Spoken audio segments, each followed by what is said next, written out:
అందరికీ వందనాలు. ఆహ్, ఈ 2025లోనే యాక్చువల్లీ చాలా వరకు నేర్చుకున్నయి ఉన్నాయి. నేను ప్రార్థన ద్వారా గటని చాలా వరకు బలపడ్డా. యాక్చువల్లీ నాకు 2021లో నేను రక్షణలోకొచ్చా. అప్పుడు ఇంట్లో గూడా చాలా అమ్మ గటని అంతగాని అన్నింది. "నీకేం తెలీదు గదా! అప్పుడే ఎందుకు రక్షణ? ఇంకా టైం తీసుకోవచ్చు కదా!" అన్నారు. కానీ అప్పుడెందుకో ఒక ఫోర్స్‌ఫుల్‌గా నాకనిపించింది మనసులోంచి. అక్కడ సూర్యకుమార్ గారని పాస్టర్ గారు ఉండేవారు. ఆయన అనౌన్స్ చేయగానే ఒకేసారి ఇంకా ఎందుకో ఎళ్లి నేమ్ ఇద్దాము. ఇంక ఈసారి తీసుకుందాము. ఇప్పటికే చాలా లేట్ అయిందనిపించి ఒక 3 డేస్ క్లాస్‌కి వెళ్ళడం, తీసుకోవడం అంతా అయింది. కానీ తీసుకున్న తర్వాత నేను ఒక సండేస్ మాత్రం చర్చ్‌కి వెళ్ళడం. మిగతా రోజులు మళ్ళీ నార్మల్. ప్రేయర్ కూడా పెద్ద ఏం చేసుకునేవాడిని కాదు. పడుకునే ముందు ఒకసారి అలా కళ్ళు మూసుకుండి చిన్న ప్రేయర్ చేసుకొని పడుకొని పోవడం అంతే. ఇంక అంతకు మించి ఏమి ఉండేది కాదు. నాకు బైబిల్ కూడా ఏం తెలీదు. ఇక్కడికి బెంగుళూరు వచ్చిన స్టార్టింగ్‌లో కూడా 22లో నేను బెంగుళూరుకొచ్చా. వచ్చిన కొత్తలో కూడా అంతగా తెలీదు నాకు ఏమి. జస్ట్ సండేస్ రావడం, మాట్లాడడం, అయ్యగారు చెప్పింది వినడం, వెళ్ళిపోవడం. ఎప్పుడు కర్మెల్ ప్రేయర్ కానీ, మెన్స్ ఫెలోషిప్ అప్పుడు మెన్స్ ఫెలోషిప్ లేదు. సాటర్డే ప్లీడింగ్ ప్రేయర్ ఏమి కూడా నేను జాయిన్ అవ్వబోను కాదు. కానీ స్లోగా ఎందుకో కానీ కొంచెం తెలుసుకోవాలన్న ఒక ఆశ పుట్టింది. సో అలాగా ఈ 25 ఎప్పుడైతే స్టార్ట్ అయిందో అయ్యగారి దగ్గరికెళ్ళి ఇప్పటిదాకా నేనైతే ఎప్పుడు బైబిల్ అంటే స్టార్ట్ చేశాను కానీ ఎప్పుడు కంప్లీట్ చేయలేదు. ఈసారి ఖచ్చితంగా చేయాలనుకుంటున్నానని అయ్యగారిని అడిగా. ఒక పని చెయ్యి, పాత నిబంధన కొంచెం అర్థం చేసుకోవడం కష్టంగా ఉంటుంది. కొత్త నిబంధన నుండే మొదలెట్టు అని చెప్పారు. సో నేను స్టార్ట్ చేశాను. న్యూ ఇయర్‌కి స్టార్ట్ చేశాను. యాక్చువల్ ఇప్పటికి కంప్లీట్ అవ్వలేదు కొత్త నిబంధన కూడా. అలా కంటిన్యూ అవుతుంది. అంటే కొన్నిసార్లు చదువుతున్నాను, అర్థం అయ్యేది కాదు. అయినా రిపీట్ చేసుకుంటూ, మధ్యలో కొన్ని రోజులు ఆగిపోతే మళ్ళీ ఫస్ట్ నుంచి చదువుతూ, తర్వాత కొన్నిసార్లు ఇలాగ మన సంఘ వాళ్ళతోనే మాట్లాడుతున్నప్పుడు అర్థం కాకపోయినా పర్లేదు కంటిన్యూ అయిపోతూ ఉండు. అదే అర్థమవుతుంది అన్నదప్పుడు మధ్యలో కొన్నిసార్లు ఎప్పుడైతే డౌట్స్ వచ్చాయో అప్పుడు ఆ స్క్రీన్ షాట్ తీయడం, శ్రీకాంత్ అన్నకి వాట్సాప్ చేయడం. అన్న నాకు అది ఎక్స్ప్లెయిన్ చేయడం వాట్సాప్‌లోనే. అయితే టెస్ట్ చేసేవారు, లేదంటే వాయిస్ మెయిల్ నాకు సెండ్ చేసేవారు. అలాగే అప్పుడు మళ్ళీ నేను ఒక పక్కన ఇది అర్థం కాకపోతే అప్పుడు అయ్యగారు ఎప్పుడు వాక్యంలో చెప్పేవారు. అయ్యగారు పుస్తకాలు చదవండి ఖచ్చితంగా బైబిల్ అర్థమవుతుంది అని చెప్పడంతో స్టార్ట్ చేశా. స్టార్టింగ్ పరిశుద్ధ దేవుని గురించిన జ్ఞానం మొదలెట్టాను. అప్పటి నుండి ఇంకా డౌట్స్ పెరిగిపోతున్నాయి నాలోనే. నేను నాకు తెలిసిందే చాలా తక్కువ అంటే, ఇది చదివిన తర్వాత ఆ తెలిసిన దాంట్లో కూడా చాలా మిస్టేక్స్ ఉన్నాయని అప్పుడు అర్థమైంది. అది తెలుసుకోవడం, ఇంకా అయ్యి కూడా మళ్ళీ శ్రీకాంత్ అన్నకి మెసేజ్‌లు పెడుతూ ఉండడం రోజు. నాకు ఇది అర్థం కాలేదు. ఈ లైన్ ఎందుకు వాడారు అయ్యగారు? ఎందుకు ఇది అసలని ఇది కాదు కదా! ఇది కదా ఒరిజినల్ అనేవాడిని. నేనైతే నాకప్పుడు అదే అనుకునేవాడిని కాబట్టి అడిగేసేవాడిని అలాగ. కాదు నాన్న ఇదని చెప్పి దానికి క్లియర్‌గాని ఎక్స్‌ప్లనేషన్ అంతా ఇచ్చేవారు. అలాగా చాలా వరకు బైబిల్ ఎప్పుడైతే మొదలెట్టానో అప్పటి నుండి నాలో కొత్త డౌట్స్ అన్నీ స్టార్ట్ అయినాయి. ఆ డౌట్స్ వల్ల చాలా వరకు నేర్చుకున్నా. అలాగే ప్రేయర్ కూడా నాకు ఒకప్పుడు ఎలా ఉండేదంటే ప్రేయర్ నాకు ఏది కావాలో అది మాత్రమే దేవుడిని అడిగేవాడిని. నాకు అది చెయ్యి, ఇది చెయ్యి అదే ప్రేయర్ అనుకునేవాడిని. కానీ తర్వాత చాలా వరకు ప్రేయర్ కూడా మారింది. ఒక మంగళూరు వెళ్ళినప్పుడు కూడా సైమన్ అయ్య గారు వాక్యం చెప్పారు. నేను సెకండ్ డే ఎళ్ళా. ఫస్ట్ డే ఎళ్ళలేదు. సెకండ్ డే ఎళ్తే ఆ రోజు మాతో పాటు సైమన్ అయ్య గారు కూడా వచ్చారు. అక్కడ వాక్యం తీసుకున్నారు. ఆయన ఆ రోజు ఒక 3 పాయింట్స్ చెప్పారు. ఎలాగ ప్రేయర్ చేయాలని. అయి అసలు అనుకుండేవాడిని ఒకప్పుడు మనం క్రైస్తవులం కదా! మనం ఒకళ్ళకి ఇలా చెడు జరగాలి అని కోరడం ఏంటి అని అసల పెట్టకూడదు కదా అనుకునేవాళ్ళం. కానీ తర్వాత తెలిసింది బైబిల్‌లోనే కొంతమంది ప్రవక్తలు కూడా ఒక మంచి జరగాలంటే ఒకళ్ళకి రాంగ్ జరగాలన్నట్టుగా ఒక ప్రేయర్ ఉన్నదని ఆయన ఆ రోజు వాక్యం చూపించే చెప్పారు. అప్పటి నుండి చాలా వరకు మారింది. అంటే ఎలా రాంగ్ అంటే ఒక క్రైస్తవుల మీద ఒకళ్ళు దాడి చేస్తున్నారంటే వాళ్ళు పొందితే మారుమనసు పొందాలి. లేదంటే నాశనం అవ్వాలి. ఆ విధంగానే అయ్యగారు చెప్పారు. అలాగా మన సంఘంలోనే ఉండి కూడా రాంగ్‌గా ఉన్నవాళ్ళు ఉంటారు. వాళ్ళ గురించి కూడా అలాగ ప్రేయర్ చేయడంలో తప్పు లేదు. వాళ్ళు మారుమనసు పొందాలి. లేదంటే బయటికెళ్ళిపోవాలి. అయన్నీ అలాగే అయ్యగారి ద్వారా సైమన్ అయ్యగారి ద్వారా చాలా వరకు ప్రేయర్ నేర్చుకున్నా. అలాగే మెయిన్‌గా ఈ 2025లోనే మధ్యలో ఒక సిట్యుయేషన్ జరిగింది మేలోని. ఆఫీస్‌లో మొత్తం నాకు అందరూ అపోనెంట్స్ అయిపోయారు. ఏమైందో తెలీదు. నాతో ఎప్పుడూ ఒక ఇద్దరు ఉండేవారు. వాళ్ళిద్దరు నాకు క్లోజ్ బెస్ట్ ఫ్రెండ్స్. ఏమైందో తెలీదు. వాళ్ళిద్దరు కూడా నాతో మాట్లాడడం మానేశారు. వాళ్ళతో పాటు ఆఫీస్‌లో కూడా చాలామంది ఇంకా ఒక ఏందో వీడు ఒక ఎనిమీ అన్నట్టుగా ట్రీట్ చేయడం స్టార్ట్ చేశారు. ఫస్ట్‌లో చాలా డిస్టర్బెన్స్ అయిపోయింది దానివల్ల.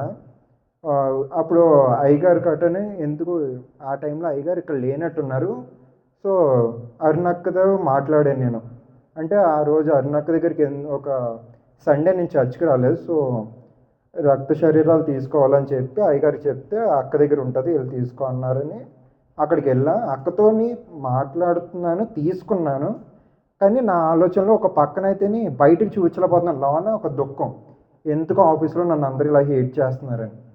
అప్పుడు ఆ అక్కతో మాట్లాడితే అక్క కొంచెం మాట్లాడింది. ఓఫీరయ్య గారు కొంచెం కొన్ని ఎగ్జాంపుల్స్ చెప్పి, ఆయన ఎంతోమందిని ప్రేమించారు. కానీ అందరూ వదిలి వెళ్ళిపోయినోళ్ళు చాలామందున్నారు.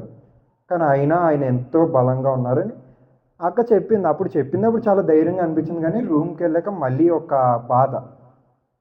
తర్వాత అప్పుడు మళ్ళీని అయ్యగారికి ఒకరోజు రూమ్‌లో ఒక్కడినే ఉన్నా. నా రూమ్‌మేట్స్ కూడా ఇంటికెళ్ళిపోయారు. ఫెస్టివల్ ఏదో వచ్చిందప్పుడు. సో, అయ్యగారు ఫోన్ చేసి ఇలా నేను రూమ్‌లో ఒక్కడినే ఉన్నాను. ఏదేదో ఆలోచనలు వస్తున్నాయి. ఎవరితో మాట్లాడడానికి కూడా నా పక్కన ఎవరు లేరు. అయ్యగారు ఒకటే అన్నారు, "బస్ ఎక్కేయి వచ్చేయి." నేను ఆ రోజు ఇక్కడికొచ్చాను. వచ్చి 2 డేస్ ఇక్కడే స్టే చేశా. నైట్ ఇంక ఇక్కడే ఉండిపోయాను. మనోహర్ మాత్రమే నాతో ఉన్నాడు. సో, అలాగా నైట్ అంతా స్టే చేస్తూ అయ్యగారు బయటికి తీసుకెళ్ళడం, తీసుకెళ్ళి ఓపీరి అయ్యగారి గురించి చెప్పడం, కొన్ని సాక్ష్యాలు అయ్యగారి గురించి పంచుకున్నారు. అలాగే రీసెంట్‌గా కూడా మొన్న స్తుతి ఆరాధనలో కూడా ఒక పాయింట్ విన్నాక నాకు ఇంకా ఒకటి అనిపించింది. దేవుడు ఇయన్నీ బాధలు ఎప్పుడో దేవుడు పడ్డాడు. మనకొచ్చినయి చాలా చిన్న చిన్న బాధలు. ఎప్పుడైతే ఆ పాయింట్ విన్నానో అప్పుడు నాకు ఇంకా కొంచెం బలంగా అనిపించింది. సో, దేవుడు పడ్డ బాధలు అందులో కొంచెం మనకిస్తున్నాడంటే మనల్ని బలపరుచుతున్నాడేమో అని నాకొక ఆలోచనొచ్చి, ఇంక సరే. కానీ ఒక్కో ఆలోచన వెంటనేని నేను నా ఫ్రెండ్స్‌తో ఉన్న ప్రతిసారి కొన్నిసార్లు నేను సండేస్ చర్చ్ కూడా స్కిప్ చేసిన రోజులున్నాయి. వాళ్ళేదో ఔటింగ్‌కి ఎళ్దాం అనేవారు. సో, నేను సండే స్కిప్ చేసేవాడిని. తర్వాత ఎప్పుడైతే వాళ్ళతో డిస్టెన్స్ అవ్వానో, నేను సండేస్ కానీ, ఫాస్టింగ్ ప్రేయర్ గానీ, వెడ్నెస్‌డేస్, థర్స్‌డేస్ మాక్సిమం అన్నిటిలోని ఇన్వాల్వ్ అవుతున్నా. సో, నాకనిపించింది ఒకవేళ దేవుడే కావాలని నా దగ్గర నుండి ఆళ్ళని దూరం చేశాడు. అలా అయితేనే నేనింకా దేవుడికి దగ్గరవుతానని ఒక ఆలోచన నాలో పుట్టింది. సో, ఆ విధంగా దేవునికైతే వందనాలు చెల్లించుకుంటా. ముందు బాధపడ్డా. ఎందుకలా ఒంటరిని చేస్తున్నాడు అని. కానీ అది కూడా నన్ను దేవునికి దగ్గర చేసుకోవడానికి ఎప్పుడైతే నాకు ఆ ఆలోచన వచ్చిందో, సో, నాలోంచి ఆ బాధ కూడా పోయింది. ఇప్పుడు చాలా ఫ్రీగా ఉంటున్నా. ఇదొకటైతే ఇంకా మెయిన్‌గా ఈరోజు చర్చ్‌కొచ్చే ముందే నా రూమ్‌మేట్ ఒక 2 వీక్స్ ముందే ఆ రూమ్‌కొచ్చాడు. తను కర్ణాటక అబ్బాయి. కానీ తెలుగు బాగానే మాట్లాడతాడు. సో, తనతో అన్నీ మాట్లాడుకున్నప్పుడు ఈ మధ్య క్రిస్మస్ జరగడంతో క్యారల్స్ ఇయన్నీ తనతోనే షేర్ చేసుకుంటున్నాను ఎక్కువ. సో, ఈరోజు చర్చ్‌కొచ్చినప్పుడు కూడా డిన్నర్ చేస్తున్నాము. మా చర్చ్‌లో ఇలా ఉంటుంది. సండేస్ ఇలా జరుగుతది. అన్నీ తనకి ఎక్స్‌ప్లెయిన్ చేస్తుంటే రూమ్‌కి రాగానే ఒకటే అడిగాడు. "బ్రో నీ దగ్గర ఇంగ్లీష్ బైబిల్ ఉందా? నాకు బైబిల్ చదవాలని ఉంది" అన్నాడు. నా దగ్గర బైబిల్ అయితే తెలుగు ఒకటే ఉంది. 2 బైబిల్స్ ఉన్నాయి. 2 తెలుగే. సో, తన గురించనే ఏదోలాగా ఇంగ్లీష్ తీసుకొని ఇవ్వాలి అనిపించింది.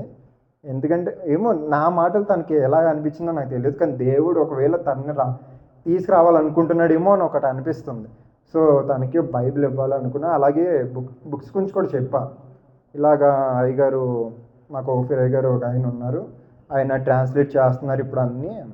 ఒక్కొక్క బుక్ నీకు తెస్తాను అని చెప్పాను. సో, అది కూడా తను తీసుకోవాలి అనుకుంటున్నా. అండ్ మెయిన్‌గా అయితే నాకు ఇప్పుడు జాబ్ విషయంలో కూడా 4 ఇయర్స్ నుండి ఒకే కంపెనీలో ఉన్నా, మారాలని ఎంతగానో అనుకుంటున్నా కానీ, ఒక నాకు ఒక ఐడియా లేకుండా పోతుంది. అంటే స్టార్టింగ్ పైథాన్ స్టార్ట్ చేశా.